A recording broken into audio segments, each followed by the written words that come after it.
जी हमरो से बहुत प्यार करनी। I love you.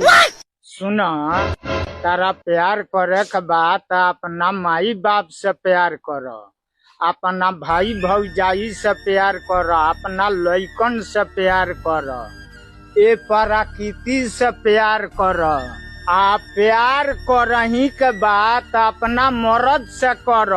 ल हई एगो मंत्र दे तानी, एकरा के पढ़ ल। बैगन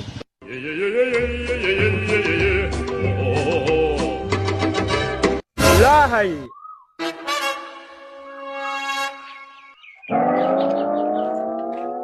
रे पगली, हमहू तोरा से बड़ा प्यार करी ले, यही से हम नंबर दिले बानी, ते फोन करी है रात में बात हुई। ऐसे कि हमरा पीछे मेहरारू बैठल बिया, वही से हम मंत्र देतानी, ले पढ़ ले।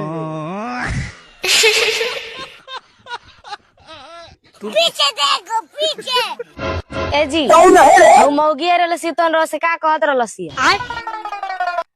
उ हमरा से प्यार करे के कहत रहलिया।